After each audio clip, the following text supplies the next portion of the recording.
आज या ठिकाणी तुम्हाला या व्हिडिओमधून मी या शेतामध्ये असं काही वेगळं दाखवायसाठी आलेलो आहे, जे की तुम्ही लक्षपूर्वक ऐकावं बघावं अशी विनंती। तर या ठिकाणी आपण पाहू शकता, हा आहे गव्हाचा प्लॉट।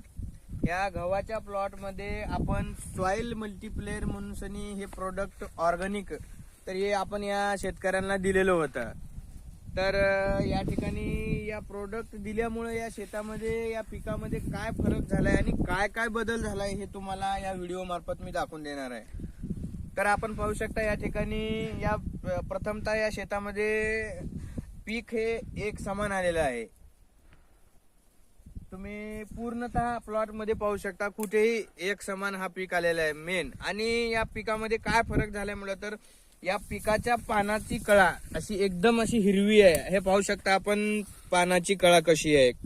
आणि याच्यामध्ये हे ठुशा, आता हे गव्हांच्या ठुशा आहेत, हा ठुशा बघा किती लांब आलेले आहेत आणि काय फरक आहे।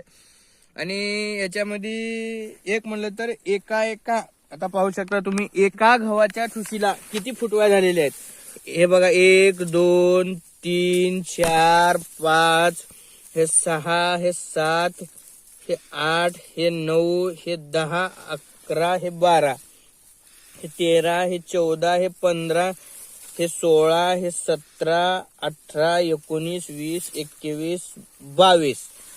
तर एका गव्हाच्या बियाला 22 फुटवे झालेले आहेत। तर हे सॉइल मल्टीप्लेअरचं हे एक बदल आहे। तर याला कशा पद्धतीने वापर करायचा, तर आपण या शेतकऱ्याला अगोदर पेरते वेळेस या गव्हाच्या या बियाला सी ट्रीटमेंट केलेली आहे, म्हणजे बियाला लावून पेरलेलं आहे।